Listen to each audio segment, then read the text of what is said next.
Good evening and happy Monday, everybody. I hope you all had a holy and invigorating weekend and have started off your week keeping your Lenten resolutions. I was not able to stream last week, and that was a bit of an unexpected thing for me. I was invited to go on an ice fishing trip by my father and a good number of his friends from his church. And I didn't think that that was going to cause me any trouble. I figured we would, go out and fish during the day, and then when we get back, we'd have supper, and then I'd be able to find a quiet place in our cabin and hop on StreamYard and do this. But the outfitters that we were staying at, they have a restaurant and a kitchen, and they have to stagger when the different groups are coming in to have their meals because their kitchen doesn't have the capacity to feed everybody at once. And so that day, I found out that our dinner time was scheduled for 7:15 Central. And we got there at 7:15, but we weren't served immediately at 7:15. And so it was about 8:45 before supper had wrapped up. And yeah, so that was a little bit unexpected. And so that's what happened. Life happens. I, I do this just about every week that I possibly can, and I put some time and attention to it. But you people are not my most important priority. But we are here tonight, and we are going to make use of the time we have. Just remember that you need to be careful, or you will end up in my sermon. And speaking of sermons, it's time for me to get to that part. I have been enjoying the book that I was given for Christmas here, Diogenes Unveiled. It is a collection of essays by Father Paul Menkowski, S.J. And you might be thinking, oh my gosh, Father Seitz, you're reading a Jesuit, and like this is not your typical Georgetown or Loyola University Jesuit. This guy, uh, well, his superiors insisted that he not publish any of this sort of commentary under his own name while he was alive, which he obeyed, and so he spoke under the pseudonym Diogenes, and it is just absolutely savage. Some of the lines in there. So I've been enjoying that. So I'm very grateful to the person who gave that to me for Christmas. I'm now getting around to reading it because, there's always more books to read. Um, the essays in this collection are from about 2000 to 2008. That was the time that Father Minkowski was publishing underneath this pseudonym. And that was before I was really paying attention to things. 2000 to 2008, that was end of elementary school into high school, and for me, that period of time. So this wouldn't have been the sort of thing I would have read or been interested in at the time. But there was something that I just noticed. I've got enough knowledge of these things now.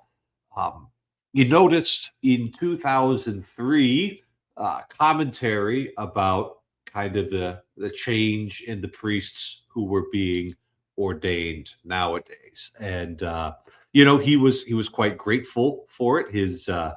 He would have him and I think would have gotten along great. He has since passed on to his eternal reward, but he had a very clear vision of the church there, and by the early 2000s, kind of the reform of the seminaries in the United States of America was really taking root, and the influence of Saint John Paul II on that generation of priests that kind of came just before I entered into seminary was really beginning to take a noticeable effect. And there were, places like the National Catholic Reporter that were bemoaning this, and he was celebrating this. But at the time he was writing, the reform of the seminaries wasn't quite complete. And I've heard, kind of the stories of the guys whom I admire who went through in the 1990s, and the amount of you know dissimulation, occasional mental reservation, hiding books under your bed, and keeping your mouth shut when you knew what was good for you. The amount of people that the times that people had to still do that during the 1990s. So what accounts for that? Like you can account for me pretty easily. I went off to seminary. Both of the seminaries that I went to were seminaries that had overgone, kind of a theological and a formational reform, such that the sort of formation we were getting would be probably, well, hopefully, by just about everybody, considered to be a little more traditional than it, had been present in the 70s, 80s, and in most places during the 90s. Uh, So let's just think about this. And let's just think about, these terms that we use, conservative and progressive, as imperfect as these terms are, and the way these things manifest inside of Catholic circles. Um, the conservative Catholic wishes for Catholicism as it's always been. Now, what do we mean by that? Well, I mean, obviously, we're not doing the liturgy in Greek anymore. We're not using leavened bread. The vestments have changed. Certain external things, certain accidental things have changed over the centuries, and that's just inevitable. When you have a living body on Earth, that there's going to be changes with the times and the seasons that are not, regarding the essences, but the essences other things, certain truths. That's what conservative Catholic wants. They want Catholicism as it's always seemed, as it's always been. Things that we can trace down as settled teaching of the church, a part of the deposit of faith, the tradition of the apostles. That's what the conservative's looking for. The conservative finds those things, finds them useful, and wishes to hold on to them to improve. What do I mean by improve them? Keep them in good working order and proclaim them and all those sorts of things. A conservative wants what the church has always been, at least insofar as he is able to conceive of that. And what does a progressive want? Well, the progressive would want new things. The progressive would want to keep up with the times. Now, there's always a certain amount of updating that needs to be done. There's if things aren't regularly repainted and maintained, then they will begin to fall apart. But when you listen and observe certain Catholic progressives speaking plainly, and if you can watch them carefully, and as far as I can tell, this happens often enough where I'm comfortable saying it. Very often, they want to have a capitulation to the world um, that is that's just not good. That they are looking for an evolution of doctrine from one thing into the other, just as Saint Pius X would have condemned in his encyclicals against modernism.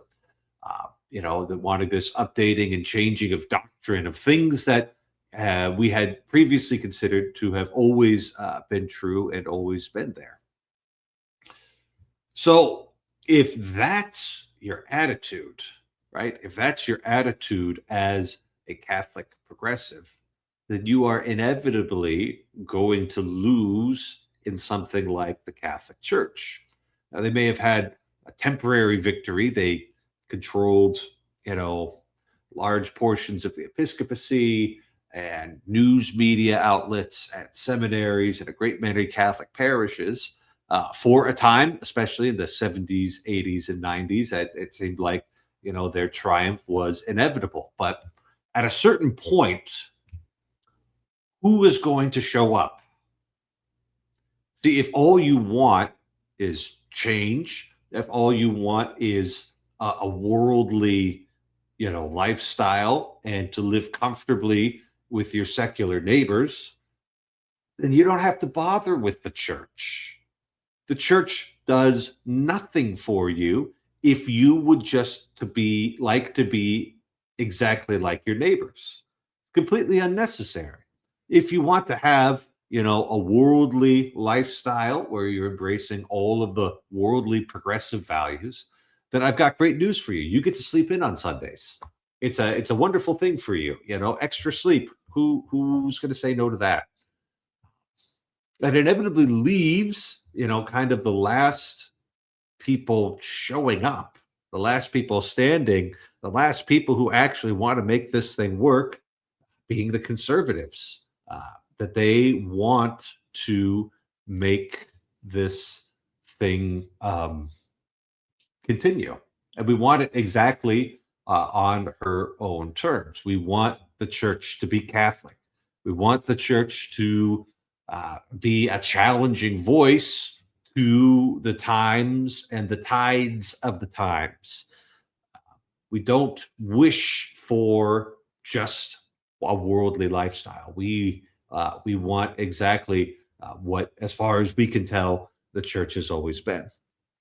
And so this is just an excellent filter that operates automatically within the church. That eventually, the progressive projects are all going to die because it's much easier to get what they want in a worldly lifestyle without having bald, angry young priests like me looking at you and saying, that's incorrect. That's a distortion of doctrine.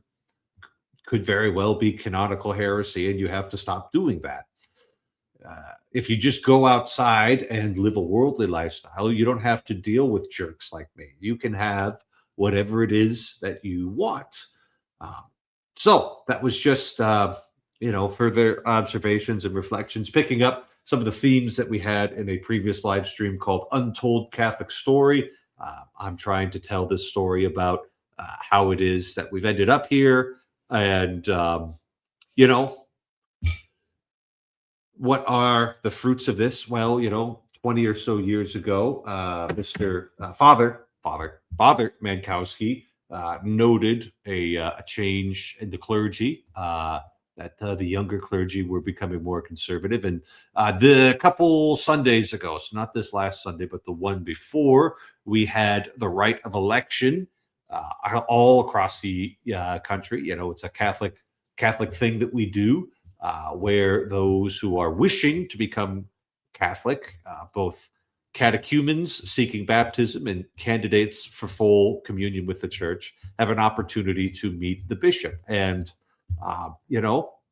as far back as our records go, this is the largest right of election that we've had. We had 37 catechumens and I think about 115 candidates at our cathedral.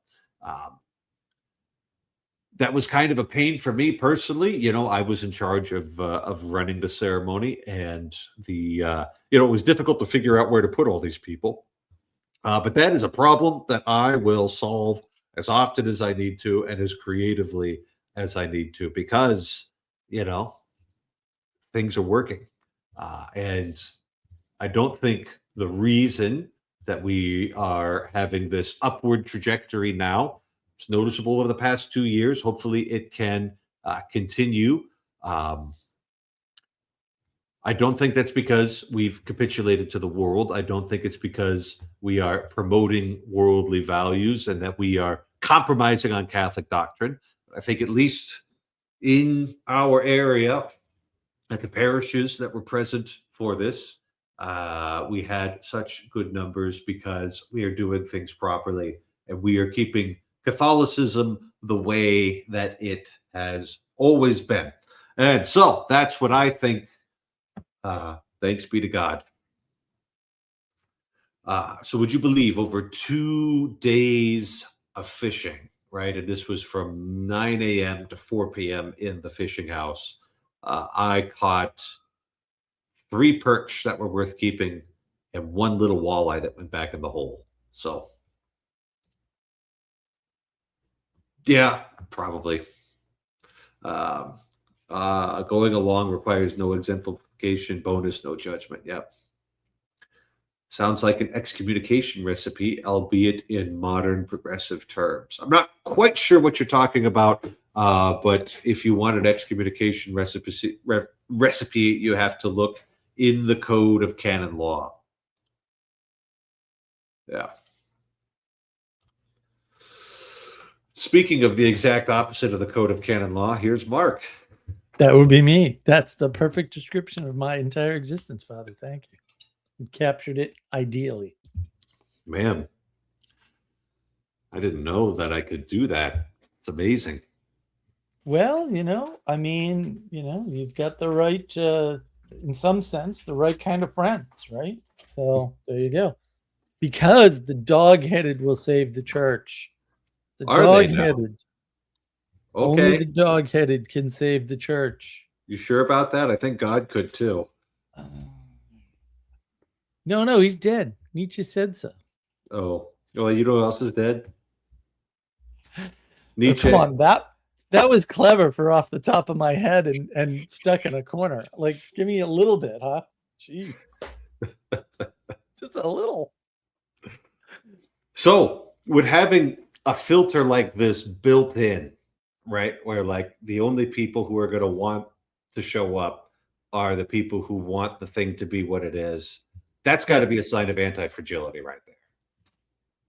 Yeah, it's weird too. It's also a it's not as hysterical. Sorry. Yeah, it's also an inevitability. It's one of these things, I was talking about this earlier today. It's people don't understand there's certain things that aren't optional, like gravity, and they are like gravity, right? Like you can overcome gravity if you cooperate with a bunch of people, right? Some of it's, we'll say, distributed cognition over time, but you can't by yourself beat gravity. That's not an option for you, right?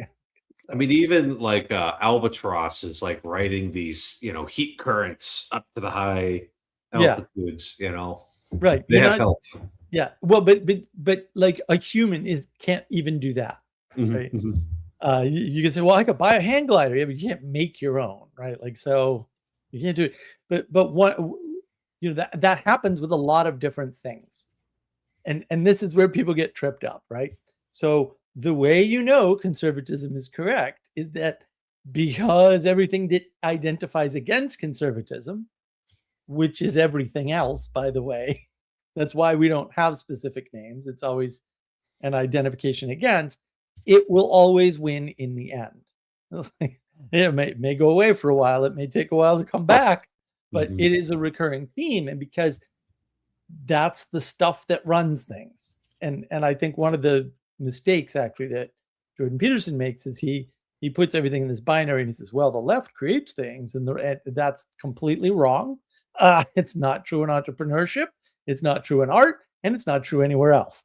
I mean, like you could think of the thing that the conservatives are actually trying to hold on to is one of our favorite things to talk about. Would they be trying to hold on to the final cause of things? Final cause. They want the thing to be what it is. They would like the men to be masculine and the ladies to be feminine. Well, but it's worse, Father. And like, see, this is where I hate to be on this side, but also they can't distinguish. They actually lack discernment, right? This is because this is the big fight. Like on all the social media platforms, you see this all the time. People will go after, especially former leftists, like Tim Pool loves to do this. Tim Pool was an anarchist, right? Oh, until Occupy Wall Street, when you try anarchy and it has all these bad side effects. Always, all the same ones, all the ones that have been written about for thousands of years, nothing new. And bad things happen, really bad things in some cases, like anarchists until recently were associated with bombings until the 1970s. So people say, I'm an anarchist. I'm like, holy crap, get the hell away from me. Anarchists bomb and kill lots of people historically. I don't And want to be oftentimes they anywhere blow near you. themselves up too, you know. Well, yeah, hopefully that would be great, but they tend to blow up other people too, which is really unfortunate. Look up the Weather Underground. Like, this is not good, right? So, like that, right? The people will say, even in art that are successful, have structures, they have systems, they have a final cause. The artists that are successful are conservative.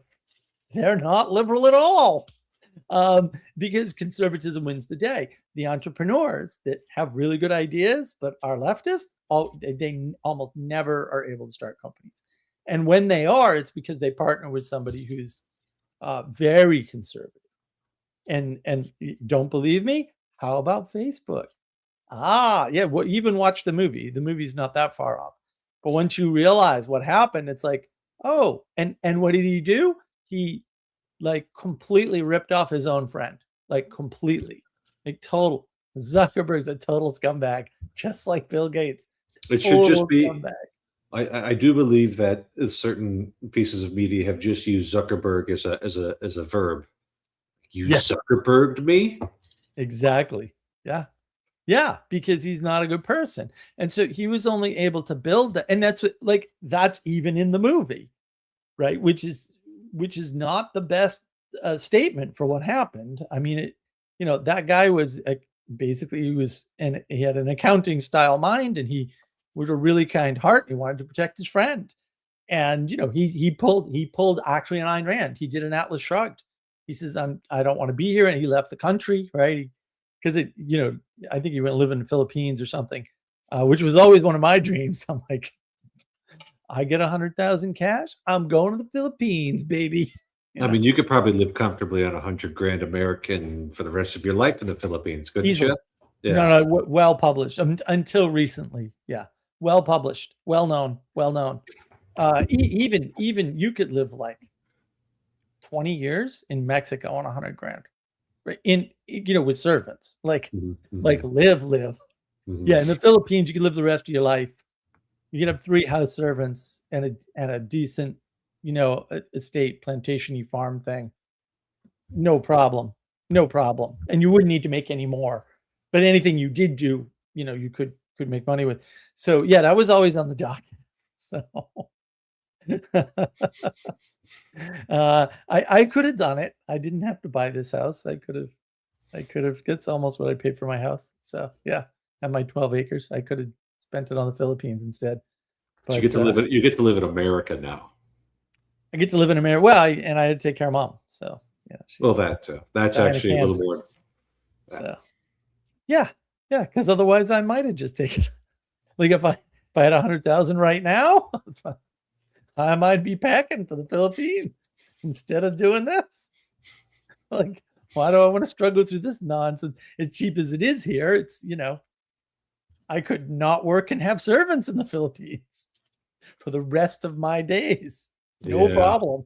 Yeah. So, you get into this thing where you just start to notice these patterns where the people that are organized, the people that are structured, the people that are able to uphold structures can build things, and everybody else can't, because to build things means you have those things. You have to have a clear vision. That's a telos or a final cause right there, right? You have to be able to implement that vision, right? And when you have a vision, you know where it begins and ends, roughly, not exactly. And you have to hold those boundaries. And if you're able to hold those boundaries, then you can have a thing. But if you can't do all of those things and a few more, but basically, if you can't do those things, you can't have anything ever for any amount of time. I mean, things come and go all the time because entropy, right? There's a lot of randomness around us. But you're not going to be able to build things. You're not going to be able to keep things. And if every time you see something emerge, you think it's a new built thing in the world, you're just going to end up disappointed and confused. Completely unrelated, but I cleaned my room today and I feel happier. Oh, we did a deep clean of the bedroom, and I put stuff up on the walls for the first time in the bedroom. And yeah, it's amazing. It's so much cleaner. And we bought this It's like a shoe cabinet. And it fits right on the wall between the closet and the door, like beyond perfectly. Like had I built it from scratch, which I could have done in theory anyway, would have taken me too long. Couldn't have fit it better. Now we bought it at IKEA, and it just I did my magical, the numbers are roughly this. And we were just over the numbers, and I go, yeah, but I use rough numbers, so I think we'll be fine. And it just turned out as perfect. So nice. You love to see it. You love to see it. Trust in the Holy Spirit, Father. That's all I have to say. Yeah, well, it's nice that he's talking to you too. It's great. I tell you, the level, I don't know it took me so long, but finding this level of planning is just like, this is so much easier. I do half as much planning and things almost always work out perfectly. It's amazing.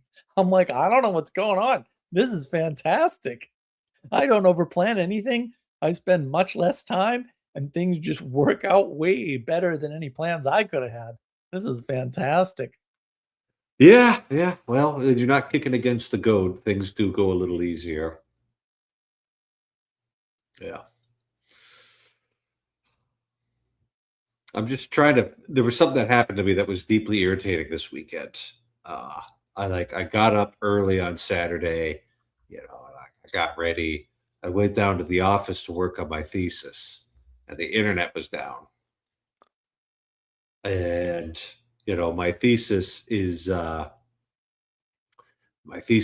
just saved on the diocesan shared drive, which I assume is going to be a little more stable than the hard drive on my computer, and that's important.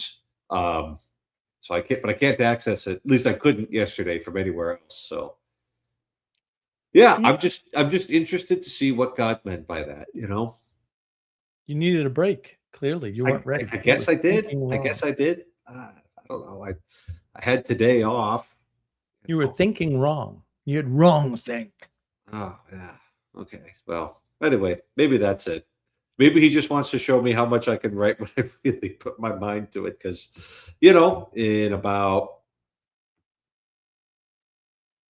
10 days, I've got more writing due. So, yeah. Were you drafts for the for my JCL thesis, so I could have some extra letters after my name. Very important. I don't have any letters after my name. Thank goodness. Yeah, well, I need these letters, unfortunately. Somebody actually asked me for citations. Well, that was this morning, wasn't it? Oh, yeah, it's been a hell of a day. Yeah, now I'm all upset. Like, citations on what? The beheading of the English king, which you kind of alluded to but didn't mention, or what am I citing? I don't understand. It's weird. Well, I've actually, been backing off the social media this Lent. Yes, good for you. Just not on Discord unless it's a direct message or posting links to the live stream so people know that it's happening.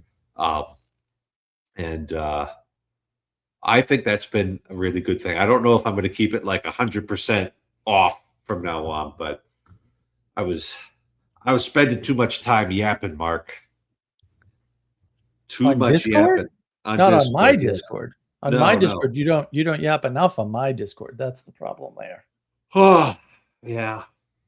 The youngins that were helping out need your supreme guidance. That's supreme guidance. I'm only a journeyman guider. No. You're a conduit for the supreme guidance. Don't you even know what you do? Okay, I'm a conduit for the supreme guidance. I'll buy that. Yes. Yeah. Yes. But it's that other server that you don't like. Is that still alive after the split? It just cracks me up. Yeah, the conservatives are keeping it moving. Apparently, there was. Oh man, they had a new. I don't know if you saw the new Universal History. I finished it. Everybody watched part of it before me, though. I was very upset.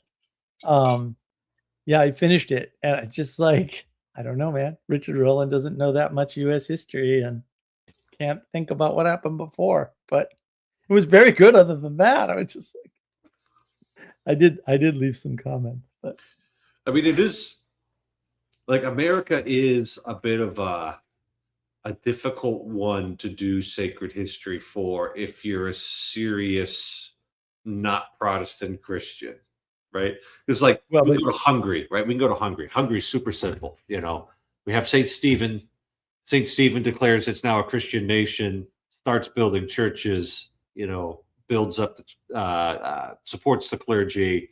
It's like it's real straightforward. Like yeah, this is how we came to be as a Christian nation. Rome has Constantine, and that affects the yeah, whole yeah, Italian peninsula right there. right, You've got Saint Augustine of Canterbury coming in and yeah. really. I mean, he wasn't the first Christian in Well, England. the U.S. but the U.S. just doesn't have any of that. But the claim was like, oh, but the marginal mystical practices from Europe for some reason, like actually, right? They didn't give a reason, flourish in the U.S. And I was like, what an odd way to frame history. Do you mean the marginal space into which all the marginal people left because they alleged? He also said they fled religious persecution, which actually I don't believe any of that narrative is correct at all. Like I don't think one sentence of anything like that is true. Like I I think mean, that's probably made up. The Puritans were so awful that the Dutch couldn't even put up with them. Yeah, and the thing is, like they were being so repressed that the Dutch king and the English king got some money together and gave them free land and funded them to go to the wealthiest place on earth in terms of natural resources at the time. Please, please be anywhere but here. Exactly. And I'm like, yes, you sound horribly persecuted. Oh, me, this is like the damn retards and Galileo was in prison nonsense. I'm like, listen, if I hear somebody else say that, I'm going to insist that they put me in Galileo's prison immediately. Immediately. I want a villa in Rome with servants. I want that. Yes. Imprison me now. Immediately. I demand it. I don't want to hear that. No, it's such a lie. Yeah, no. It's this 19th century Victorian myth that just won't die. Yeah, it won't die. So yeah, the religious persecution, fleeing religious persecution thing. But like it didn't account. He didn't account at all for, probably because he's Orthodox now, right? Instead of crazy Protestant, he's just crazy Ortho. There was Christendom in Europe, Muppet. Like, of course, the fringe, but and it's not that the fringe was like held down by the evil Catholics. It's that it had a place of integration. And when it doesn't have that, like none of the Protestant denominations have tools for mysticism at all. They don't have any tools. They don't even understand it conceptually, right? But it's inevitable, right? It's like gravity. Mysticism exists. Like you're not getting going to around. have some crazy woman who's having visions of Mary. It's just going to happen. Well, and you're going to have good or yeah. And you're going to have visions with other people, right? But if you can't integrate that into a much larger body than your community, then you're going to form splinter religions. Like, I don't understand. All these people, man, they keep telling me like, oh yeah, we have all these simulations. Have you run a simulation of anything ever on a computer or even on paper in math? Because all the things you're talking about have been simulated, many of them by me. I'm like, but from books. Like I wasn't the first one. Like I didn't invent any of this stuff. I was just like, oh, cool. You can write a simulation for this. Let's see how. I haven't.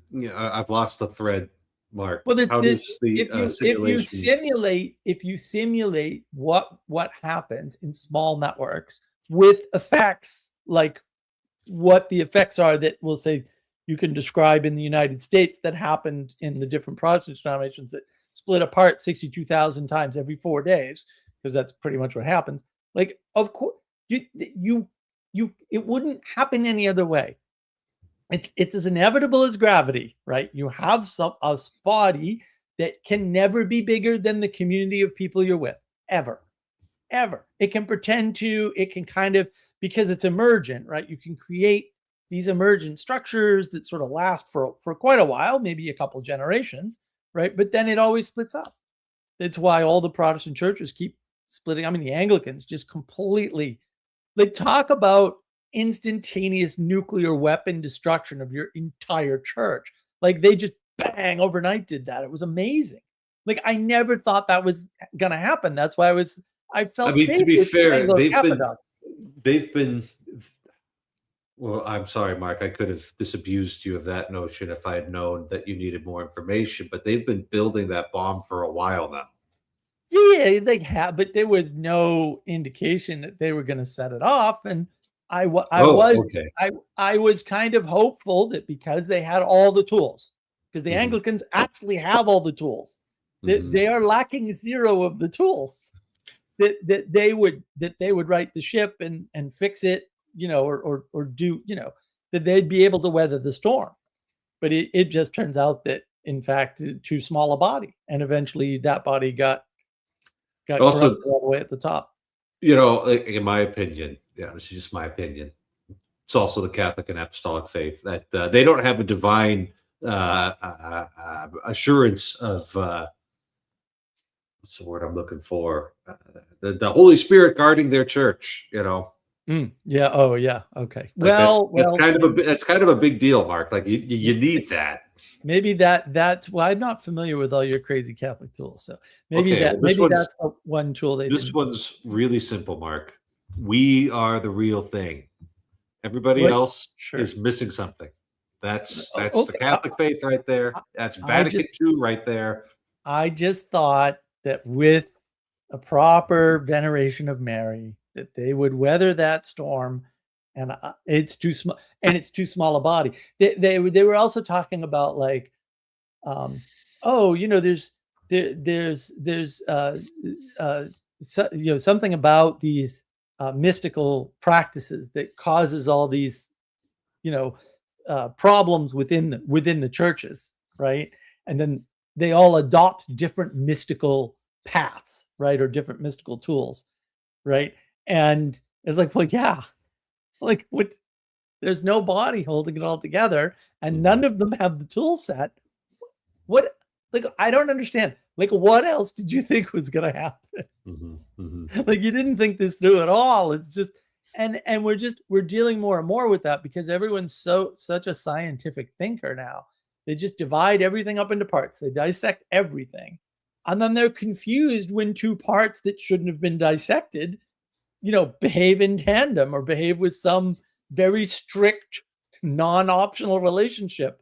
They're totally shocked. Totally shocked. That's why people on social media keep going after former Democrats, right? The left in particular, and saying, well, last week you said this. And if you were principled, and it's like, guys, you're asking people to be principled who actually don't have the cognitive capacity to do that. Mhm. That's what the problem is. There's a whole group of people, and it's much larger than you would expect, who can't be principled. They can't hold a principle. They can't do it. They need Mhm. help. And all you're doing is going after them and trying to point out to something to them that they can't see. And then they're getting more upset, not less. Mhm. I just harkening back to the beginning of the stream here. If you were to go back to the 70s, 80s, 90s, Mm. and certainly around still today, but not with nearly the kind of institutional support it would have once had. The biggest point of contention for a lot of people was the church's teaching on contraceptives, right? Which is Mm. still Right, unpopular, but I'm not right. holding to it because it's popular. I'm holding to it because I think it's true. Um, the first Christian denomination to, as a formal act, permit contraceptives was the Anglican Church in the 1930s. Oh, really? Yeah, so like, and it's like it's this amazing connection. And if you're a materialist, you'll say that can't possibly true.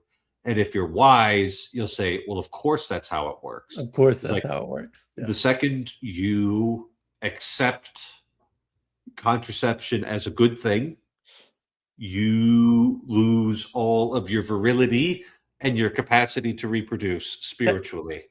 Technically, yeah. It's just Well, it's just immediately like that. Like the first time I noticed that, I almost like lost my socks.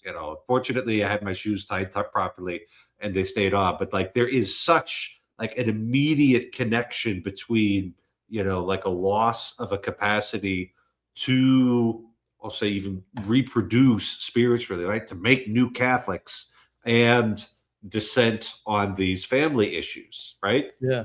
Like there are other things that you can kind of limp along with for a while, but that one is just like, so I wasn't expecting you to be surprised by that, the Anglicans imploding, but it's like, well, this has been coming for a while. Like I didn't know that. yeah, they've been eating the seed corn for a while, and but you're rejecting the number one starting axiom of being is good. Yeah. Right? Because if being is good, contraception cannot also be good. This is not that. This is 0%.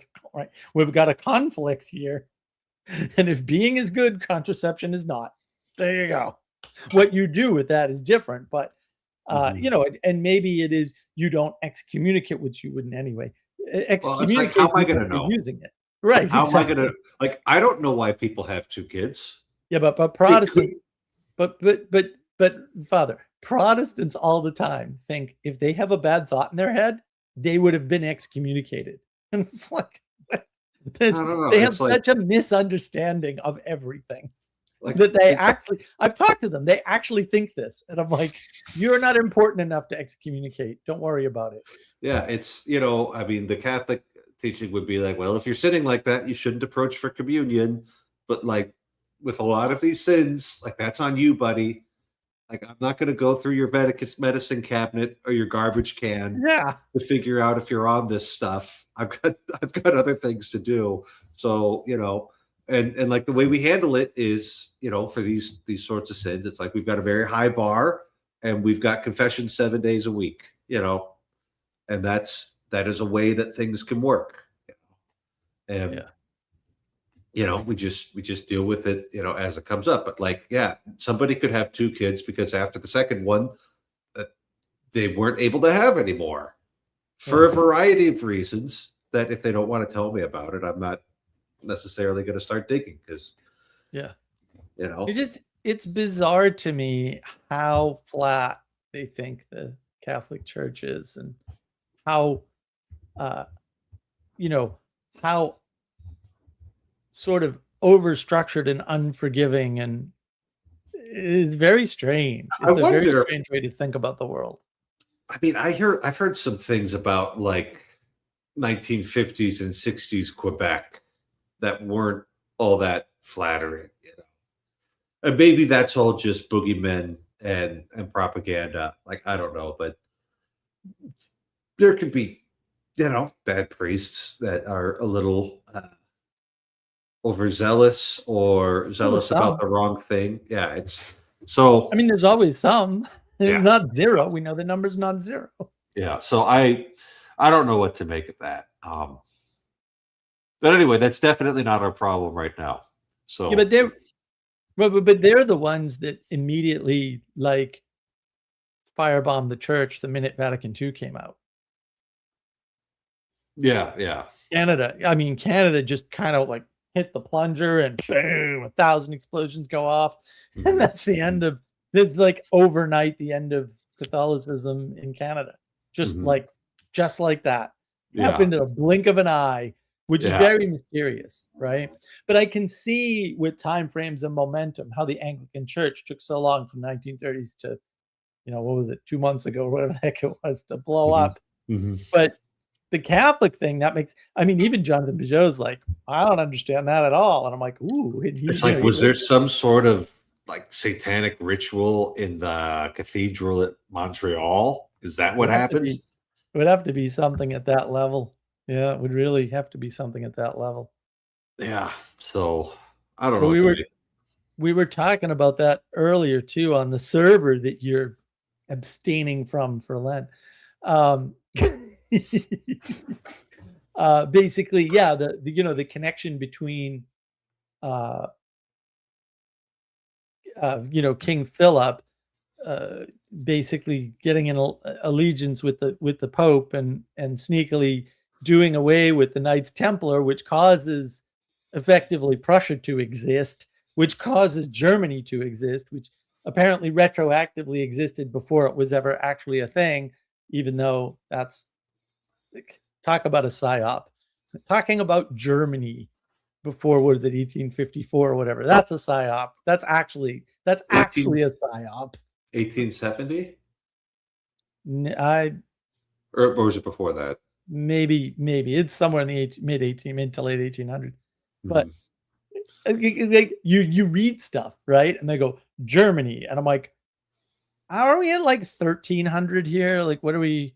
Like, if they're talking about like the language, there was like a language but they had very different dialects. So no, Father, it's better. It's better. Yeah. I found 2 articles like this, like at the same time, right? So one of them says it's referring to a region, not a language, and it says specifically that the Romans called it this Latin word. And I went, okay. I mean, I know my Latin's a little rusty, but that word begins with an L and is not Germania. Mm-hmm. So when you say Germany, and then you say the Romans called it this. Well, sure, but the Romans called Ireland Hibernia, which is the Winterland.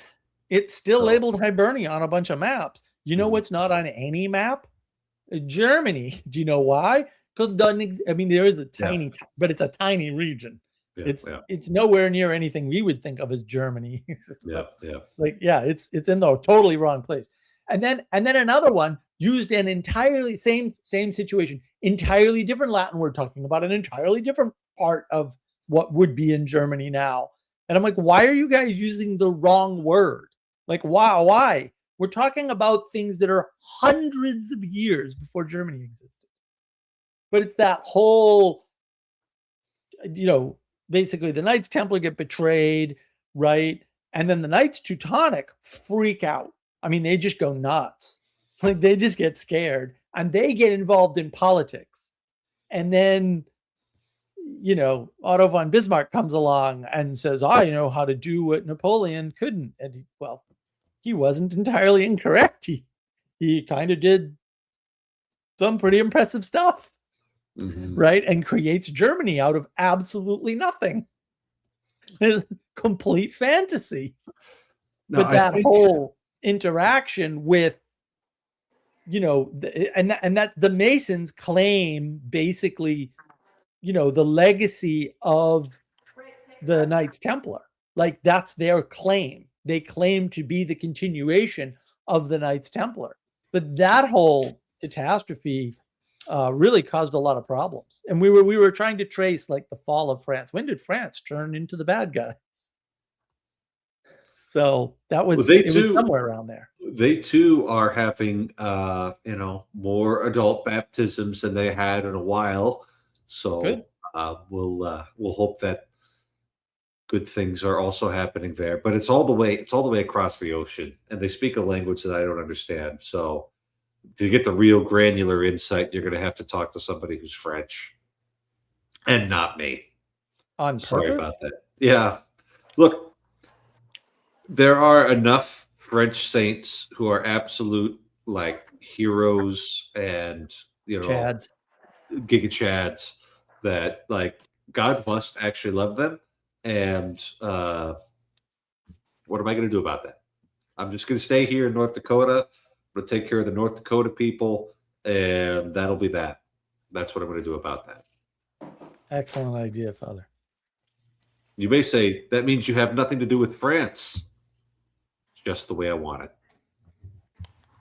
Who wants to be responsible for more stuff? I mean, everybody wants to be like responsible for Iran and Ukraine and France and Israel and Palestine. And I'm like, man, I'm just trying to keep my room clean, bro. I don't know where you get your time. Yeah. I mean, I mean, I try to be responsible for what I am interested in, but it is interesting what's going on in the Catholic and Christian world more generally. Yes, yes, it's always unending interest in the world here. Yeah. Also, if it's not too selfish of me to ask, what do you think of my haircut? Looks pretty clean, pretty sharp. Little hair gel might really kind of crystallize it. Back when I was in the hair having habit of being, I would put a little gel in it and pull it back. That Yeah, was Yeah. many I years just think ago. they didn't So cut enough. That's what I think. But I think here's what you're not doing, Kirk, is you don't look like a poodle. And all the young men today, they look like poodles. poodles, yeah. And like I don't know why you want to look like a poodle. So We're you didn't happy do you don't that. look like a poodle. I'm happy you don't look like a poodle. That's my there's certain looks that'll be timeless, and that's it's a step in the right direction. So good on you for cleaning your room on top of your head. Yeah. So, I don't know what. I'm sorry. I don't watch a lot of the stream before because I just got out of chess club. Were you talking about something important? Oh, we're just talking about the grand scope of history and how it is that we got here. And we were mentioning a kind of I don't know quite how to put it briefly, but the conservative impulse is always towards the final cause of whatever organization they're in charge of. And that's what actually makes things work, is because the thing needs to be what it is and not turn into something else. It's so here's an illustrative example, right? JC Penney, right? It's a department store. Um, Back around 2010, they got a new CEO, and they were like, they weren't doing the numbers they wanted to do. And that's what you do when your corporation's in trouble, is you pull in a new CEO and see if you could turn things around. The CEO had lots of big ideas, right? And one of them was like, look, we've got this ridiculous like cycle that we're always going through, where for a while, there will be like full price things, and then we'll have little sales, and then we'll have really big sales, and everybody always comes in for the really big sale to buy the things. But what if we just like kind of evened everything out and just had like fair pricing all the time? And so they did that. They went and like got rid of the whole sales cycle, and they weren't selling anything, even though like they had reduced kind of the prices of the clothing, like probably the exact same or similar enough pieces of clothing, where it's like the regular price was no longer what it had been. They weren't getting people in because, as it turns out, JCPenney's most loyal customers loved the sales. They loved the sensation that they were getting a good deal, and they really they really miss it. Like, if you're into shopping for clothing, which I am not, but if you're into that, you get like kind of a liturgical calendar, brought to you by J.C. Penney, where like you've got that seasons of everything's expensive and then everything's cheap, and that's when you go in and buy it right there. And so this new CEO at J.C. Penney had all these big ideas, and they didn't work, and they went back to what they always did. It's kind of like the new Coke thing as well. I'm too Yeah. young to remember new Coke, but like they came out with the new Coke formula, and then like people were like, "Yay!" and then they're like, "It's awful," and then they went back to the old Coke formula. And after that, like the sale of Coca-Cola went up because they realized, Coca-Cola might not be here forever, so I better enjoy it while it's here. Third instance in the Catholic Church, we have suffered a lot from priests having big ideas. Like Mm. all of the liturgical silliness that people were forced to endure in the 60s, 70s, 80s.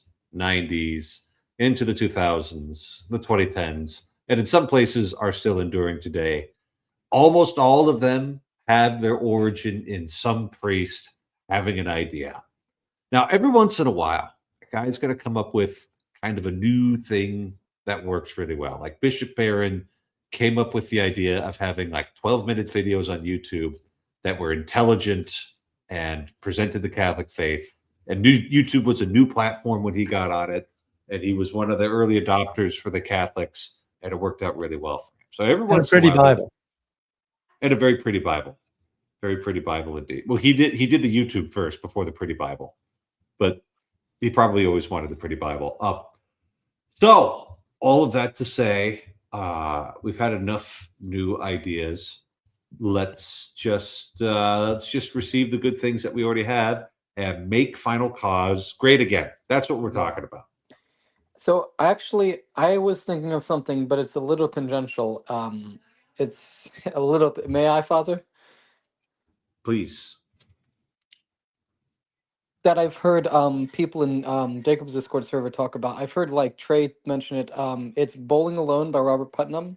I was going to ask about it because I haven't read that book, but I've heard that it's important for like communitarian type analysis of like how the decline of community has been and how the decline of community has led to one of the drivers of the meaning crisis. But I don't know if you've read that book particularly. I haven't read it, but like he, as far as I can tell, he was right. And what he was observing has only accelerated since then. So all you have to do is like see the kids hunched over their phones rather than looking up. Yeah, you could, like the basic thesis was correct. And I think he had it pretty well backed up with data at that point, and everything's only just kind of accelerated since then. So like I haven't read the book, but you know what I preached about this weekend? I preached about people putting their phones down and picking up the cross. It's because I was filling in at another place and I just did a homily, and I'm just like, you know what? Anytime I fill in, that's just going to be my homily. I'm going to find some way to tie it into that Sunday's gospel. And, you know, you can tell when you got a good one because you got everybody's eyes. Yeah. I mean, the main and one of the things that I think about the mental health crisis is it's not even just the decline of community, it's also the shortening of attention spans. So part of the thing with making Final Cause great again is telling people there is a final cause, but so many people due to social media have such a non-teleological way of viewing things because it's all about, hits of dopamine in a moment. Yeah, that's not social media's fault. Like you guys got to remember, like all of the components of social media were there long before it got popular. Right. You gotta watch Office Space. Yes. And you pay attention. I mean, everybody in that movie. There's a few risque scenes in there. So like, you might need to be wise about, see if you can get the TV edited version or something. But I think especially of our main character's roommate who works a construction job. You remember him? He's the best. Yeah, my hero. I think for $1 million, yeah, I can make that happen. And like there is a type of person that existed back in the 1990s when they came home from their job, they knocked down a 12-pack of Busch Light, and like that's what they did every day. And there's still people that do that, So every day, I knew people like that. I think the thing that social media does, the thing that I really don't miss, by and large, being off of Discord for Lent here, even after just 10 or 11 days doing it, is there's just this dissipation of attention. Yeah. Right. Your attention's constantly dissipated because it's always being fed one little thing after another here. It's in a flood, and you've had no formation. If you had the formation, you'd avoid the flood. But if you don't have the formation and a flood is available, you'll drown. And that's what's happening. The problem with books like Bowling Alone is they're observational. They actually don't understand the causes. right? They understand a bunch of correlative things, which is wonderful and good and helpful. But also, what do we do if we're not talking about causes? The cause of bowling alone is lack of formation, right? And then everybody casts that as a problem of education. And it's like, well, you're almost right, but you actually don't have a good idea of what education is. And what you're describing is formation, but that's tyrannical now. Like any kind of change or anybody above, anybody outside of you telling you what to do is somehow tyrannical. We had that discussion today earlier on the Discord server too, Father. Yeah, it really is funny. I was not too long ago talking to somebody who is pretty deep in a meaning crisis, and wasn't in a position to offer them much help. It wasn't a pleasant conversation for the most part, and somewhere along the line, they asked me like, "Why do you like the Latin Mass?" And I was like, yeah, I talked about how, the sacred quality of it, the fact that it speaks quite a bit through rituals and gestures, and and he looks at me and he's like, well, that kind of sounds like brainwashing to me. Yeah, yeah. Right. And like the Holy Spirit was speaking through me. It's like, well, listen, this is how it works. It's only brainwashing when the bad guys do it. When we do it, it's called formation. And perfect. Yeah. So sorry, were you gonna say something, Father? So yeah, people need to be forced to do good until they like it. It's just like eating broccoli. Yeah, that makes sense. And what I was just gonna ask Mark, so like you would say that the problem is not so much the social media companies themselves. The problem is that people are not formed to use social media responsibly, like someone like Father Eric might be, because they don't have proper formation. Me, mine's people can call me right. Go ahead, call me right now. Nothing's gonna happen. This thing gets shut off all the time. You don't have to throw it in a lake once a month or whatever. You just shut it off. Like it has controls. There are more controls and more ways and methods of implementing different types of controls to limit your access to social media on your computer and on your phone than you can imagine. There's a lot of them. There's all kinds of methods. Like almost all the browsers have like shut off mechanisms. You can put internet shut off mechanisms on your freaking router. Like, so nothing in your house can get through. And you like, can put other people in charge of them. Controls, and no one uses them. Yeah, you could put not no one. Catholics use them. I hope so. Yeah. So it's like the formation, it's such a big topic. It covers so many things. Yeah. So first off, you have to be able to form somebody into recognizing that like degrading their character by a constant dissipation of attention isn't good, and it's like, well, how do you do that? Well, you've got to give them like a vision of the highest good, and then like give them lots of other different visions of other good people and other good things, different ways that the goodness has manifested itself, right? So I don't really like feel like I could do a good job being Saint Therese of Lisieux, because she's just very sweet and pious French girl, and I'm just really not like that. But I also like could look up to Fulton Sheen, soon to be blessed Fulton Sheen. He's going to be beatified here in September and October, and it's like, well, that's a guy, so you've got to have like all of these different exemplifications all pointing towards the same good right there, and then you've got to like actually be in a position where you are made to struggle towards that. And that's not fun, but it's really useful to like, struggle towards that. And it's also like, I don't know how this happens unless you have a community of people around you who are all moving towards the same thing, bringing their own unique identities and idiosyncrasies into that struggle towards the highest good there. And then you need to have, somebody who's like overseeing all of this and ultimately responsible for making it happen. And the reason thanks be to God, got such good formation in seminaries because it had all of those components. We had the vision of the church and its theology. We had the examples of the saints held out for us. We had a community of men and all striving towards this. And we had the seminary rectors and formation staff setting the tone for things and kicking out guys who were very much not cooperating and participating.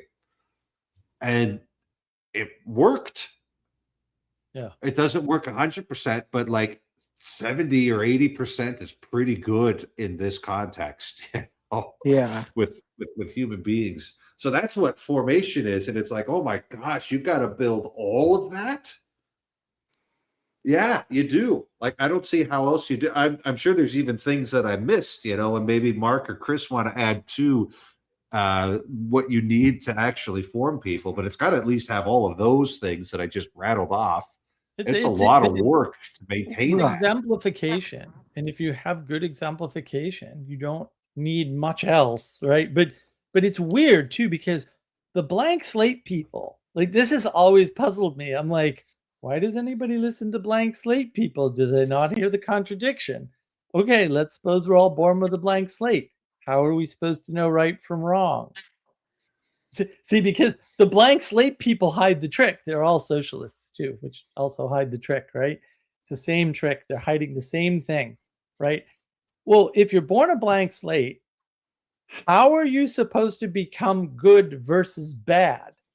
And the way they hide it is they use Rousseau. I mean, they'll lie about it and say, we're not Rousseauian at all. And I'm like, if you're blank slate, which, I agree with in a way, actually, it's just that that's not a good thing. That means somebody has to put a lot of time, energy, and attention into taking that blankness and forming it towards the good, because entropy means you will otherwise slide towards the bad. This is why conservatism wins, because conservatism has a long time frame.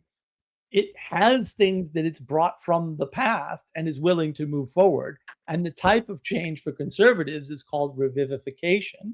And the type of change for progressives is called whatever isn't the thing that I don't like, which could be anything, right? Yeah. And it's anything on both ends. They might not like one thing from the past or anything from the past. They might want all novelty, right? But they also don't care what the alternative is, as long as it's not that thing. It's an identification against. So you're identifying against some or some number of random aspects from the past that have worked for everybody forever.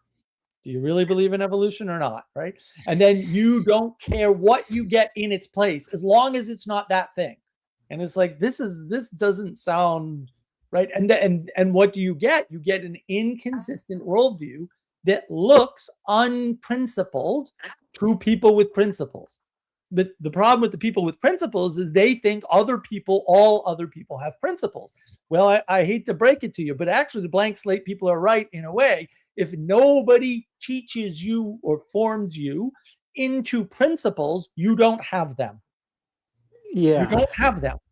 Yeah. You can grow up and never that doesn't make you psychotic. There's another state that looks like psychosis but has nothing to do with it, called it was no principle formation. And then there's another group of people that can never be principled. They cannot make the connection between being nice to the disabled, right? And not understanding that maybe there's a disability that causes you to, make racial slurs, just to use something topical from this week. They can't be on the right side of that issue ever, because they don't have the cognitive ability, right? Yeah. And then when you give them a powerful tool like the internet, they flood the internet with hysteria, right? And then that's a flood, and now people are reacting to it, and that just makes ripples in the flood. It doesn't. It's not just a flood that washes over you. Now it's a flood with occasional tidal waves hitting you on the internet for no reason. And thankfully, I only get hit by the tips of the tidal waves, but that's still too much. Like, I don't want to get hit by any of it. I don't want to know about Grace Randolph and why she's spurging out over someone with Tourette's.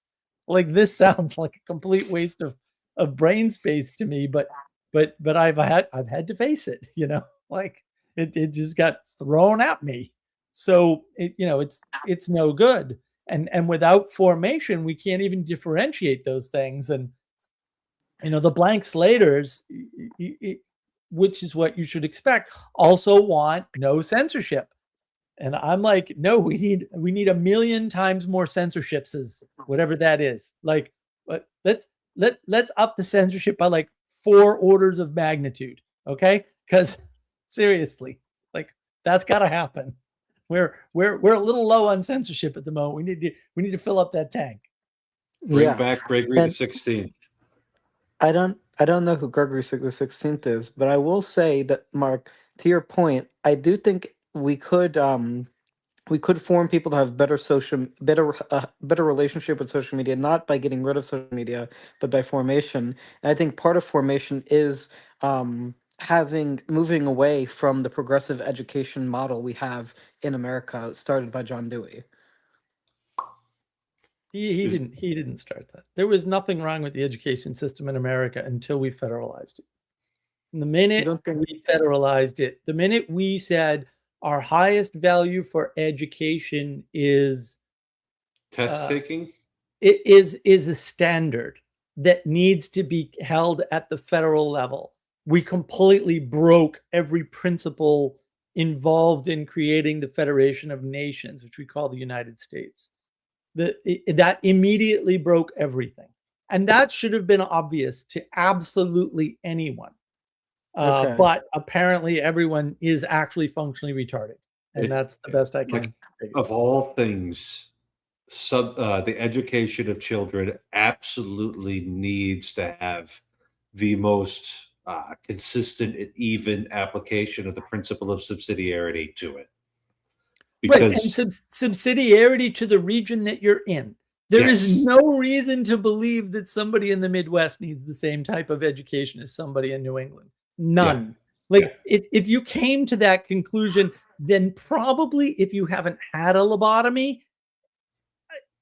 maybe you did. Lobotomy might make you better, The lobotomy might actually, the lobotomy might actually improve you at that point. Like, this is really dumb. It's really dumb. And it's also like the to really form somebody responsibly, like you need to be like a trustworthy person and you need to care about what it is that you're doing. And you can't evaluate that from Washington, D.C. I don't care if you're the smartest man in the world. You can't figure out that. So you want to have a local school board that's really invested in these children here. And we want to provide the best thing for these children here. And what does that mean? We're just going to hack this out on a really local level. And a lot of it is just going to work itself out, right?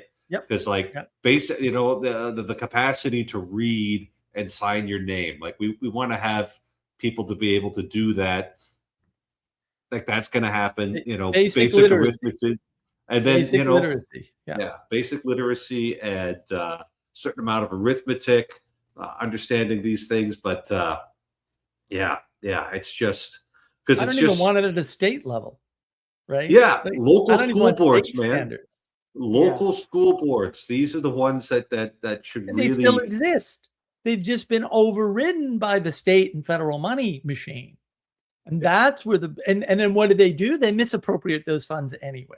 They do crazy things they're like, oh, we're going to build a field for women's sports, even though no girls want to play these sports, right? Or, oh, we need a new football field for the grammar school. It's like, what are you doing?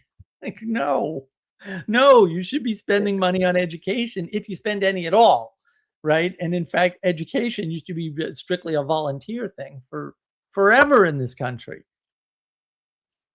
Yeah, so you can do what the people locally here are doing.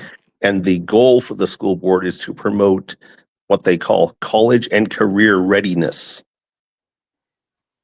As long as careers include vocational, what we call vocational schools. Yeah, maybe. I mean, yeah, I'm for school choice and I'm against the public managing of schools. But the reason I mentioned Dewey's progressive education is because I've heard that there's his emphasis on children basically self-governing has like sort of Rousseauian, quasi-Rousseauian roots. Um, I mean, I'm not that well read on Dewey, so I can't say Maybe. much about it, but that's the main reason why I'm These skeptical. are not problems in and of themselves, Kirk. Like, this is the problem. What people are doing right now is they are looking at proposals and things and ways things have changed, and they're finding flaws in them. And then they're saying that one flaw in that thing makes this whole thing bad. And to be fair, sometimes it does, right? Just they're not the person that can evaluate that because they're all morons, right? And they say this is therefore the problem that I want to link to the problem. And I like I've already explained this, before, but I'll explain it again. I have a lot of people who insist to me that the solution is homeschooling, and I'm like, that again, you would have to have the IQ of a squirrel, okay? No, definitely not everybody should homeschool.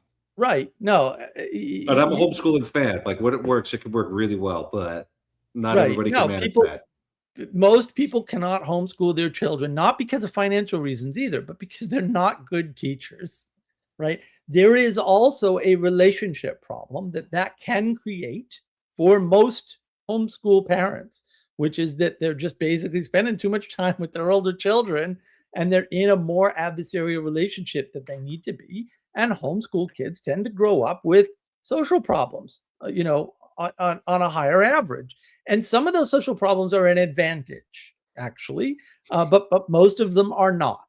And the bottom line is, my best friend, his kid went to public school. And the public school where he was in New England went down the climate rabbit hole. And he and his mother had already formed the child and said, do not believe any climate nonsense. And also, trained him to be honest and all the rest of it.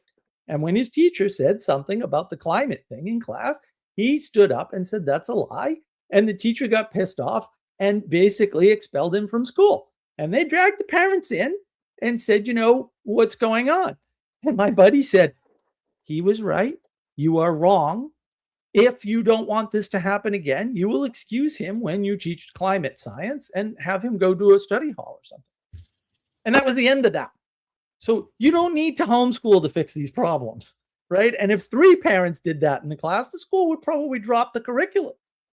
It's not that hard, right? And then you fix the problem for everybody instead of being a selfish jerk and homeschooling your own kid.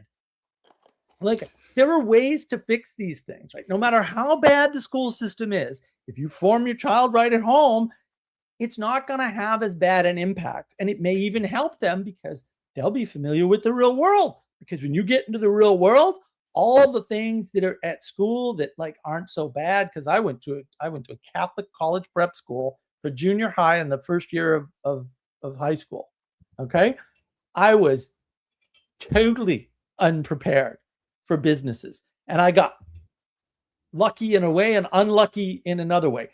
The best managed company I have ever worked for, and I was a consultant, so I used to get bounced around to a lot of different companies. I worked for well over 24 companies, easily, at least. The best managed company was the first one I ever worked for, blessing and a curse. It's called UPS, because you can't lie about where boxes are. And so the management had very little problems lying about where box, because it didn't help them. Nobody in the building was helped by lying about a box. You can't lie about the box. Someone's going to find the box and figure out where the box is. So you better do your part. You have a small part, very small part, right? You better do your small part right, because it's a small part and it's easy. It might be physically demanding. It's excellent. I loved UPS. I tried to go back a couple times. I loved UPS. UPS was great. I could just sit in a truck and unload the damn thing, or sit on the sort aisle and sort packages all day for 4 hours and get paid really good money. I absolutely freaking loved it. It was fantastic. It was easy work, but it was very physically demanding, and I get to think about all kinds of things, right? But man, I have never been in a company that was half as well managed. And they had political problems. Like, I got kicked out on a political problem. My friend got fired by the same guy on a political issue. But I wasn't prepared for political issues. We'd have political issues at my private school. That didn't exist. There was no such thing. I was completely I didn't know what was going on. I'm like, wait a minute. My best friend at the time got fired for stealing. And I'll tell you something. He was far more honest than almost everybody I've ever met in my life. He was a super honest guy.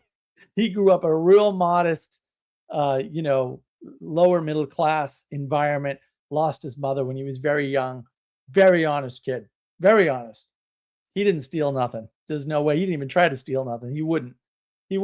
And I got accused of the same thing. And through the fluke of being super me, it was obvious that I didn't do it. So, it was a total fluke. It's just something. So, because when that buzzer rang, I was the first one to the water. Like I was out of that truck and because I did everything fast when I was like 15. Everything. I did everything at light speed because I could. Mm-hmm. And they tried to accuse me of stealing like $400, which was actually quite a lot of money back then. And there was no way to do it. He couldn't pin it on me. But because he had already gotten my friend fired, I knew what he was about. And I still cannot for the life of me understand how he kept his job. I cannot understand how he's still there. Because you can lie about everything but the boxes. Of course, he was the one stealing stuff, obviously. Right. Mm-hmm. And then he was blaming other people. Very clever, sneaky little snake. But school did not prepare me for that in any way, shape, or form. And neither did my parents, by the way. So that was a real harsh set of lessons to learn. But if your parents form you well, then you'll be mostly immune to this wokeness and this BS and the Jordan Peterson advice of, hey, just keep your head down in college and do your work can work. The problem is that advice doesn't work if your parents didn't form you well, or if worse yet, you were already corrupted by the schools forming you, before you got to college. And of course, Jordan Peterson, as much as I absolutely adore the great man, he doesn't account for all this stuff. He's got blinders about all of that stuff. Unfortunately, he's still the best on the meaning crisis. He's still the best for understanding the problem, right? And he's made more progress than everybody since him, basically. But he's got big blinders when it comes to those issues, because I think a lot of people do, and they're busy blaming. The Prussians are pretty much evil, but he's busy blaming the Prussian school system when, in fact, that level of structural organization applied at individual schools, which control their own curriculum through the school board, is not a problem at all. It doesn't cause any negative side effects. As long as you have music, recess, gym, and art as a part of the curriculum. That's correct, Father. Yeah, that is the exact list right there, Mark. I'm also the exact list.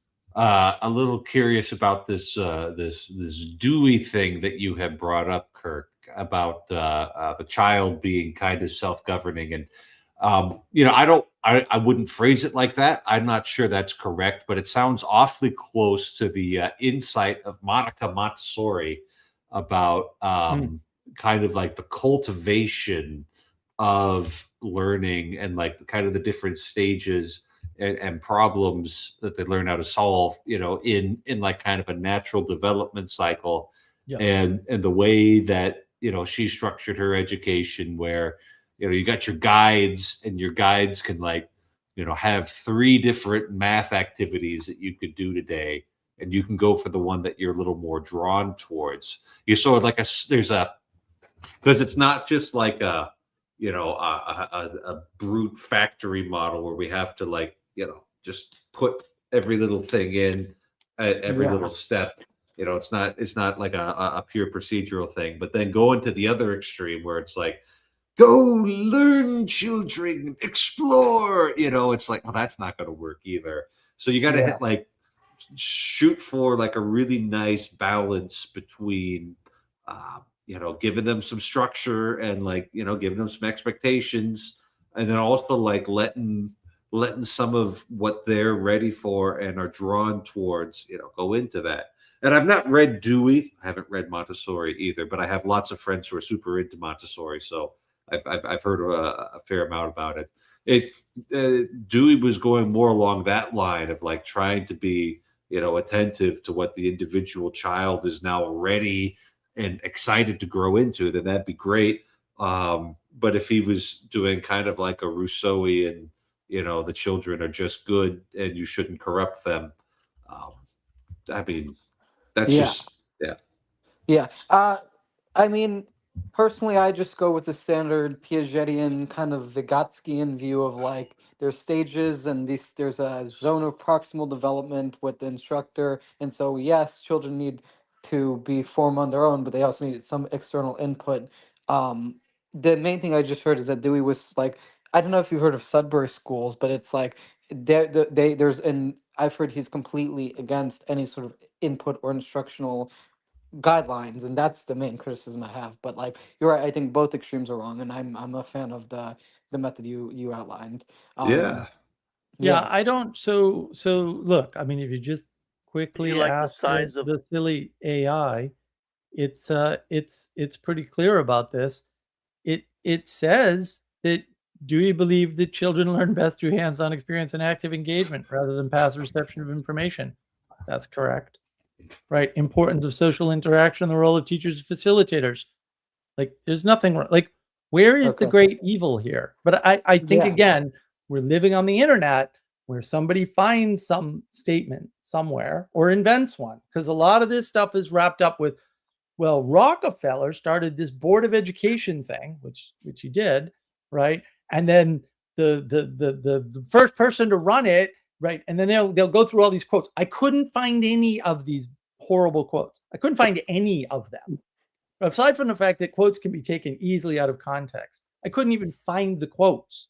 So I think what you're suffering from when people blame Dewey or the Prussian system or the Prussian model is they're full of it.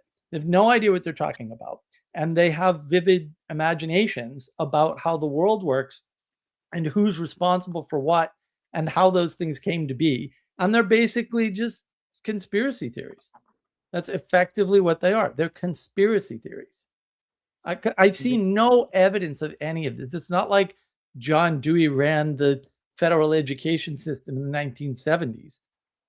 I like, when did this, influence even happen? The number one determiner for education, according to Dale Farron out of the University of Chicago, is basically how much free play you have when you're young. And that's all over the literature. It affects all of your outcomes all the way up to age 40, as has been studied so far.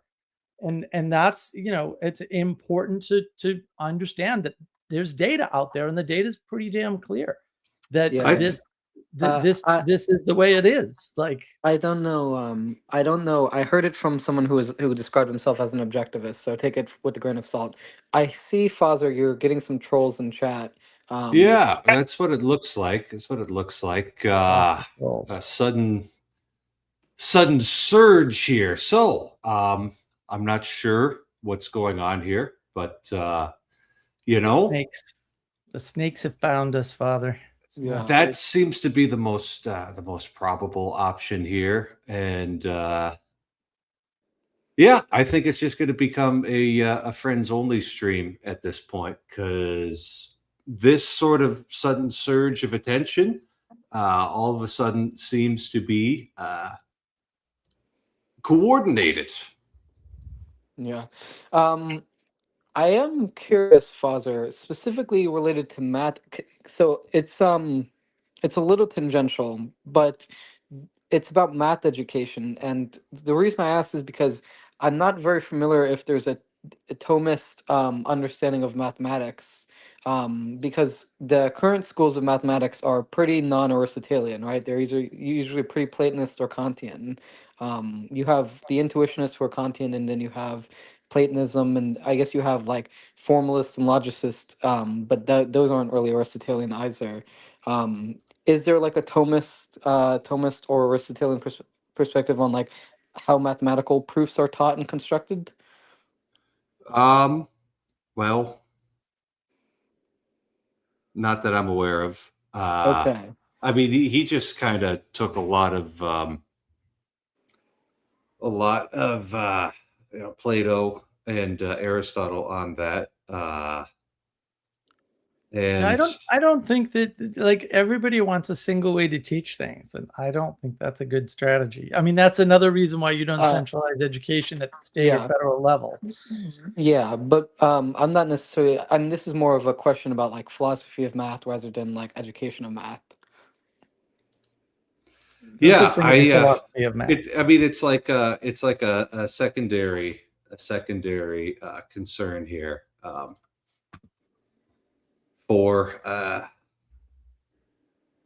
it's a secondary, like the mathematics education is like, yeah, you should do it, and you should know your basic arithmetic, but it's not the highest priority right there. You got to remember, like, people weren't using the scientific method at that point, right? And like the mathematical modeling of physical phenomena wasn't such a high priority at that point. And so they had math and they had uses for it, but it wasn't like the people that, and it's just that doesn't have the same power, and like they didn't do the same things with it. They didn't have full departments of mathematics, and they didn't do all the wild things we do. So there's just not that much written about it, and it's not like a super high priority right there. So there's not like you just kind of learn it and do it. So sorry if that's not the answer you were looking for, but here we are. Yeah. So the thing that prompted this was I was recently reading there's a magazine named Quantum Magazine, and it was mentioning an idea that there's certain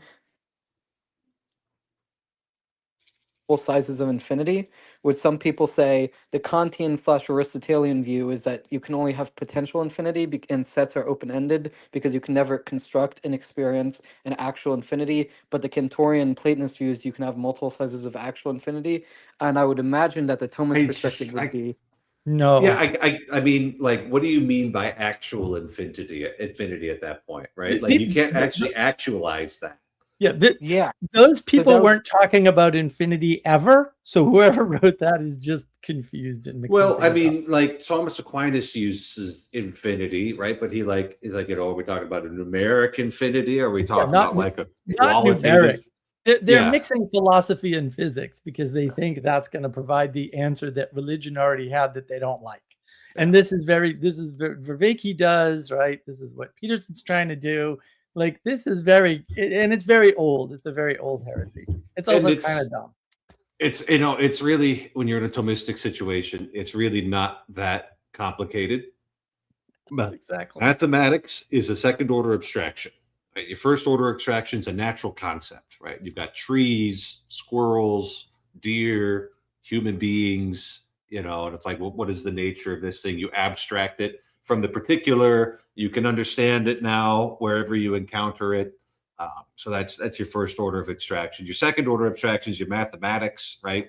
It's a little more abstract than wood or something, because you can apply it to all sorts of different categories, right? So you could have 3 deer and 2.5 trees because one of them got ripped down by a windstorm, Yeah. And so since it's already abstract, there's like not a ton of limitation put on it, so like you're limited by what you can think and what you can derive, which is why we have mathematics departments doing all sorts of wild things with mathematics, and they could just go to all sorts of like you could take the axiom of choice and make anything true in mathematics because it's all abstract already. So I guess based on that little thing you had talked about, a potential infinity seems like a potential numeric infinity seems a lot more like sensible to me because your brain can't actually handle like an actual numeric infinity. So yeah. So I mean, this goes back to the debate. It's you have the formalists represented by Hilbert and the constructivists represented by Brouwer, and the idea is The constructivists were saying if you can construct a mathematical proof, that makes it true. But for Hilbert, there's no correspondence with reality for mathematics. And so anything you can logically deduce from the axiom of non-contradiction, you can say that's what math is. But since you can't construct actual infinity, this gets into people like Hilbert saying there are multiple sizes of infinity, whereas Bauer would say because you can't actually construct it in experience, there's only open-ended set. But Kirk, they're both obviously wrong. Like, both of those positions are very observably clearly incorrect. Math obviously corresponds with some things, and most math corresponds with nothing in the real world. We already know this. Like, I don't even understand how like, anybody could be confused about that. Once you get past basic arithmetic and counting, like the math starts getting really like there might be levels of abstraction within mathematics, you know. So like saying, you know, 3 books, you know, like that's pretty concrete. Like these have a certain unity about them, and it can be designated numerically here. Oh, by the way, Mark's book came out. It's a wonderful book, by the way. What a great! I applaud your reading prowess, sir. That's one of the things I wanted to say was that if you're going to read Putnam about community, you should also try to read the Navigating Wisdom community book along with it. Yeah, I'll check that out. I can't promise I'll read it, but I'll check out the basic overview, and if I have the time and interest, I'll might read it. There are a lot of books and no end to reading them, so you know. Only read the good ones. Don't read all the ones by crazy people speculating about ridiculous things that you're never going to be able to engage in. Yeah, which is a lot of. I mean, I know sometimes that useful things can come out of our math departments, but I think a lot of it is just kind of so abstracted out there that it really doesn't have much practical utility. So just watch Good Will Hunting. They go over it in that movie perfectly. It's perfectly covered in multiple ways in that film. And then you will realize you don't have to worry about any of that nonsense. It's a complete waste of your time. Okay, so I guess I need to go on dates and not worry about set theoretic debates about potential versus actual infinity. Yeah, don't forget the most important stuff here, right? Go to mass, go to confession, pray the rosary, and don't skip leg day. Yeah, but that's basically the plot of Good Will Hunting, right? Good Will Hunting is go on dates and don't worry about math. Yeah, that's correct. Sure, the movie was correct. Yeah, I think Will in that movie would have done well by doing some squats as well. Like that's good for you. He wasn't the perfect character. He did not go to mass, go to confession, play the rosary, or do leg day in the movie. So that was a problem. But yeah, so I guess the conclusion is basically both of the positions are wrong. There is a correspondence to math with reality, but there's a sense of abstraction in which you can say there are multiple sizes of infinity if you abstract it away from reality. And it just depends on what level of abstraction you're talking about. But at the end of the day, it also really doesn't matter for my practical life, and so I should be thinking about more important things. Exactly. Well, and more importantly, I mean, that's a good summary, Kirk, but more importantly, most of the things you can do with mathematics are actually wrong, because mathematics is not terribly constrained by material reality. And if it doesn't come back to material reality, then the only appropriate relationship is to the highest. And mathematics never goes to the highest. And so mathematics is only good when it corresponds directly to material reality. And it is never good when it cannot do that. Yeah, well, that's actually so in the magazine article I sent from Quantum Magazine, it talks about a theory, an interpretation of quantum physics, which argues for an objective flow of time based off of the imprecise nature of mathematics, because it's basically saying there can't be infinite information at any given point in time, and therefore the future must be open because the present They're mixing a lot of branches of math that have no overlap in order to prove something that they can't prove because they're all stupid. And they're starting from the wrong place, which is the problem of science that Peterson points out. Like this Peterson already dealt with this. And it sounds like they're trying. It sounds like they're trying to math the fact that we're not in a closed system when you don't really need to use math to do that. You can just do it other ways. And, Aquinas and Aristotle also both talked about different types of infinities. And one of them is like a potential infinity. And so, like, if you've got, let's say, a big block of marble, there's no limit to the shapes that particular block of marble could be carved into. Obviously, it's not going to get bigger than it is. It's going to be, carved away. But, like, you want to carve a man, a woman, an animal, abstract symbol, a building, plant life, it can receive all of that different things. And like, that's a really easy fix to the problem because the potential isn't actualized yet.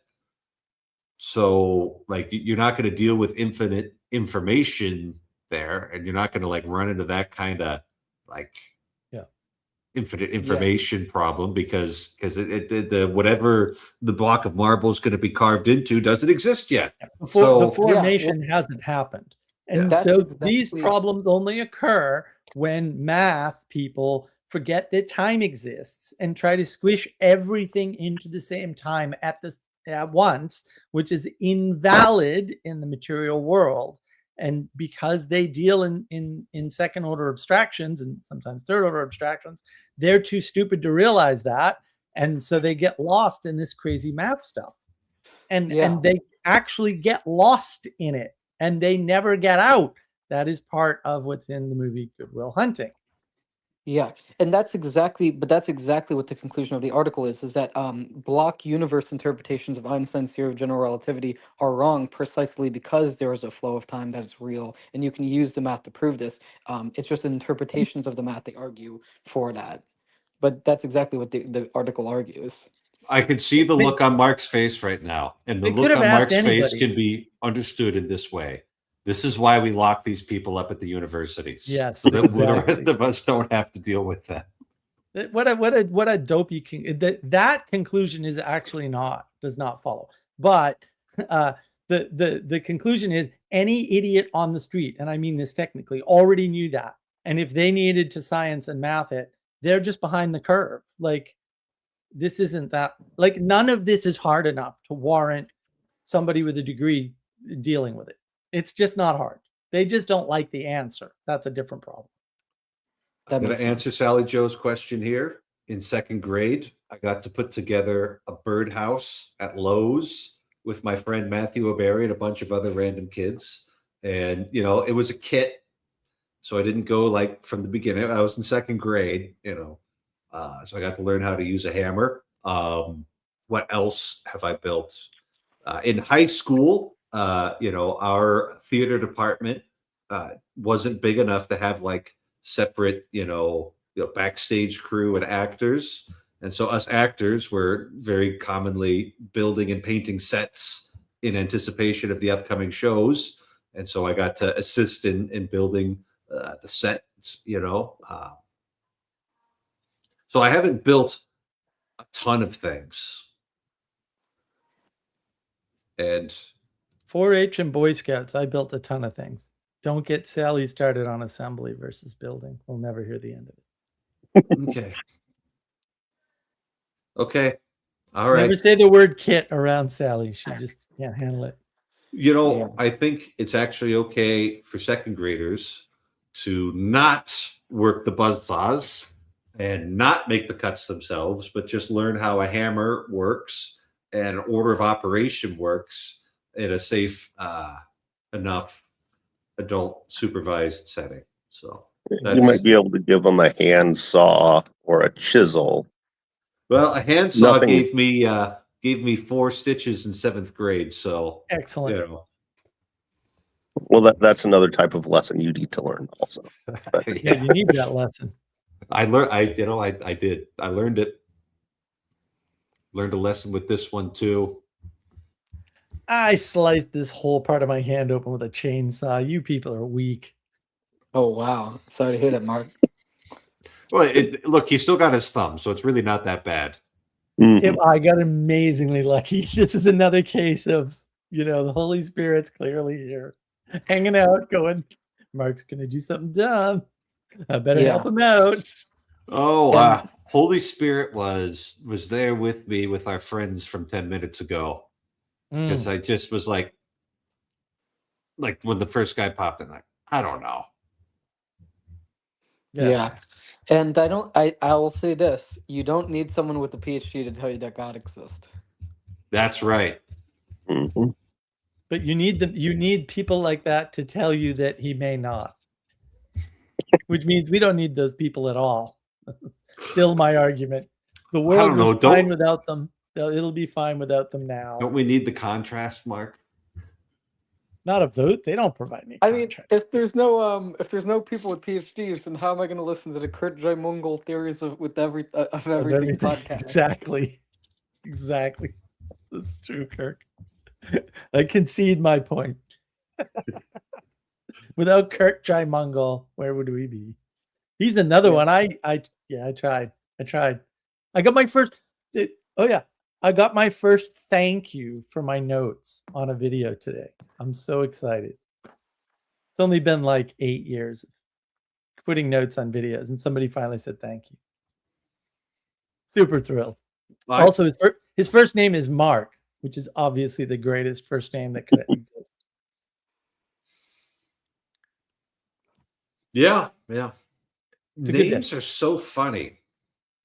Like, have you thought about names? I was thinking about names recently because lots of people at the Latin Mass are having babies.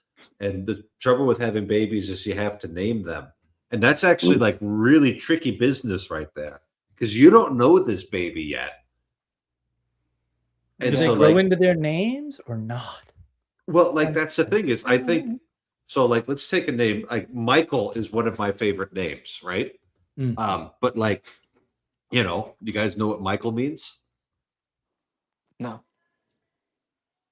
Okay, it means who is like God? Rhetorical question, right? So like, that is such a like the name comes with such gravity to it. Yeah. And some people can really like live up to that gravity, and can go around with the name Michael, and they can like bear that name. And then there's like people who can't, and like, that's not like necessarily their fault. They're born with the temperament that God gave them, and so they become a Mike if they're just a little more like down to earth and a little more average. And if they're really like kind of a lot of fun, then they become Mikeys, and they need you need like a more diminutive name for this guy. And so like, that's where like the nicknames come in. So like, every once in a while you'll meet somebody, like I remember being at a funeral for my spiritual director in seminary. And he said, it was for his mother, right? He was doing the funeral of his mother, and everybody just called her Pinky. And it's like, the parents just kind of like screwed the name up. But nicknames to the rescue, right? Like, we're going to figure out what your name's actually supposed to be through this, Yeah. And that's why I just walk into the room and I automatically assume I'm in charge, because my name's Eric and that means Prince. So, Yeah. I mean, I presume that like the Catholic perspective on proper names is that they carry some sort of metaphysical significance. It's metaphysical. Don't, Mark. You've done it enough on this channel. You don't need to do it. Okay. So let's give the canon law. I gotta go get some oxycodone. I'll be back. Yeah. We'll start with the canon law, right? The things that we hold everybody to is that Catholic parents are to see to it that their children are not given names contrary to Christian sensibilities, right? So, don't name your kid Satan. Don't name your kid Cain. Like we're gonna have nice names, nice names for your kids. It's less strict than it used to be when it had to be saint names in the 1917 Code of Canon Law. So, this is considered something that the church wants to regulate. Give them a nice name, and even some of the newer names are fine. I don't get excited about them. I like saint names, but if you're gonna call him, Maverick or something, or Hunter, it's like fine, whatever. Those are names now. I much prefer a good, Michael or Anthony or Stephen or Andrew or a Mark, a Christopher. Kirk's a little newer, but you've got Star Trek on your side, so like we're happy about that. Yeah. Fair. So anyway, it's just this struggle with naming people before you really know them. Nicknames come in to the rescue, right? Because like if I wasn't, automatically in charge, like I always think that I am, then Eric wouldn't really fit, and I need to be like a Rick or a Ricky or something. Yeah, that makes sense. And it sounds like a lot simpler advice than the way a lot of these people who talk about, like, linguists and like philosophers of language talk about proper names of, like, oh, does it describe like this set of attributes, or is it like a rigid designator or something like that? Like, no, just don't name your kid Satan, and you're good, basically. Yeah. I mean, it is, like you try, but like when they're a day or two old, like there's still a lot of potential there. There's not much that's quite realized. But that's new, Father. They didn't used to name kids until they were much older, because most of them would die. So, all right, yeah, that actually 100% makes sense to me. I'm not going to need you to cite that for me. Yeah, but it's just like no argument with that. Yeah, it was a better way to do it. Did we lose Christopher? Oh no. He's just a Chris, isn't he? I don't know what Chris means, but it's Christopher is Christ carrier. Okay. Like the dog-headed. Excellent. Do you personally prefer biblical names, Father? I mean, I like all of our saint names too, so like a lot of the ones that I named out were not biblical, but we've got like the good saint names that are coming off. I see. Yeah. And that's what's fun about being Catholic, is that we can make new saints and then we get new saint names, so like Fulton, that's going to be a good saint name here pretty soon because of Fulton Sheen. And yeah, all sorts of Did you see the clip, Father, of him on What's My Line? No, I didn't. It's on my server. It's very interesting. Yeah. And so that's the reason you didn't stream last week, was because it was Lent? No, because I was ice fishing and the outfitters didn't feed us dinner until 7:15. And by 7:15, I mean 7:30. And so yeah, that's just the way things worked out. We got bumped off the priority list. Over food, you understand that, Mark. You would have made the same decision. Are you kidding? I fast for 4 days for fun. No way. I've done 8-hour live streams. I've gone without 2 meals just to be online. You people are crazy. Okay. You want to eat instead of stream? What is that? That's a normal person. Yeah. I see someone in chat who I presume is a troll is asking some bizarre questions about fingers and condiments and threatening to leave. So yeah, I think Father Eric is fine with you leaving. Yep. Bye-bye. I always have people watch this on Tuesday. Yeah. I guess. Yeah. Yeah. So yeah, Mark, Yoav was telling me that he has experience with scientists, and while he doesn't completely agree with your skepticism to scientists, he says he does have some bad experience with them.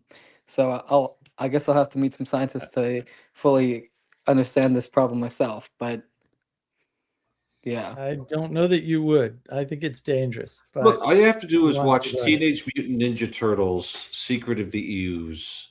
The second live-action movie from the 90s. They have a scientist in that movie, right? And well, actually, what you really need to watch is Real Genius. It's a much better. Real Genius is a good one. Yeah, that's a good one. But it's like scientists just go around and build things, and who knows what people will do with them. I guess it's more engineering, but yeah. Real Genius is very accurate. MIT 80s and 90s. Just very accurate, stunningly accurate. Also, hysterical, funny movie. So funny. Yeah. I guess yeah, and I was also going to ask I think I know what your answer is going to be. I was going to ask for the Thomist perspective on retrocausality, but I would imagine that that's not a nonsensical concept from a Thomist It's perspective. absolutely nonsensical. Yeah. Absolutely nonsensical. How are you making things go backwards? That's not how this works. You'd have to reject a final cause in order to need to do that. If you don't reject final cause, then you never can run into that problem. Yeah. I mean, to be fair, Kant would also reject retrocausality, but he didn't have a final cause. But he has a different conception of causality. That's how you know he's retarded. See how easy this is? There are certain principles that if you reject them, like time, you screw up everything and you can't make any sense of the world around you anymore. And Immanuel Kant is famous for that. Like, he just comes out with these 4 axioms that if any one of them are true, you can't understand anything in the world technically at all anymore ever again. Right. And that's why he was a nightmare of a human being, which also is another really easy 2-second trick. Do I need to read this guy? Oh, look, he was depressed and suicidal and had syphilis. Maybe I'll skip his books. He doesn't seem like a good role model to me. See how easy it is? It's really. Are you mixing up Kant and Nietzsche? I didn't think. No, Nietzsche, but I was just using different examples. But they're all the same example. They all have horrible lives. Like Kant was the guy that you could set your watch by his daily walks. Right, but every other part of his life was a complete disaster. Right. But like, there's multiple ways towards disaster. Over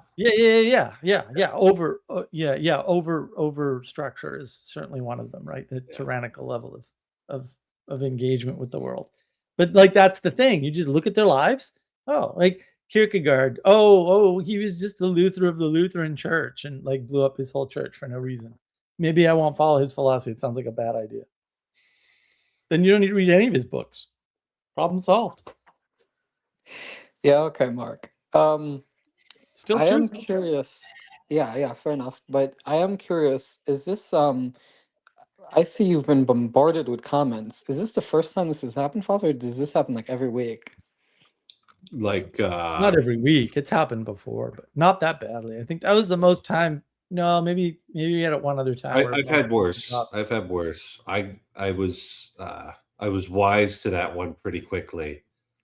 Just, before the stream started, I looked up to Our Lady and said, if something bad's going to happen, like don't, because I'll tell you what the worst part is if you get porn bombed, you got to go in the next day and like blur it out, and you have to use the YouTube editing tools, and they're terrible. Just awful. They are so like clunky. It's like putting a blur box shouldn't be this hard, but yet here we are. And that YouTube would have the tools to just blur it automatically.